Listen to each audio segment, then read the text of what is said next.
എഴുത്തുകാരൻ ആർ ഉണ്ണിമാധവന്റെ ചേയ എന്ന നോവലിനെ അടിസ്ഥാനപ്പെടുത്തി പുസ്തക ചർച്ച സംഘടിപ്പിച്ചു. ശ്രീനാരായണ ഗുരുവിന്റെ ശിഷ്യനും സാമൂഹിക പരിഷ്കർത്താവുമായ സ്വാമി ആനന്ദ തീർത്ഥരുടെ ജീവിതമാണ് നോവലിന്റെ പ്രമേയം. തിരുവനന്തപുരം പുളിമൂട് നടന്ന പുസ്തക ചർച്ചയിൽ പ്രശസ്ത കവി പ്രഭാവർമ്മ, സാമൂഹിക പ്രവർത്തകനായ ധന്യാരാമൻ, ഷാജി ശങ്കർ, മാതൃഭൂമി ബുക്സ് മാനേജർ അഭിഷേക് തുടങ്ങിയവർ പങ്കെടുത്തു.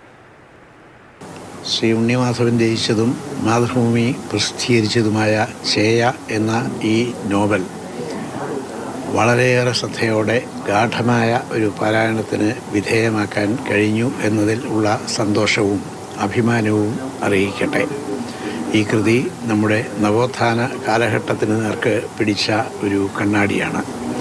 നവോത്ഥാനം ഏത് വിധത്തിൽ കേരളീയമായ സാമൂഹ്യ ജീവിതത്തെ മാറ്റി എന്നുള്ളത്, അതിന് അടിസ്ഥാനമായി പ്രവർത്തിച്ച മൂല്യങ്ങൾ എന്തൊക്കെ എന്നത്, അതിൻ്റെ പതാകവാഹകരായി നിന്ന മഹത്വമാർന്ന വ്യക്തിത്വങ്ങൾ ആരൊക്കെ എന്നത് ഒക്കെ കൃത്യമായി ഈ കൃതി അടയാളപ്പെടുത്തുന്നു.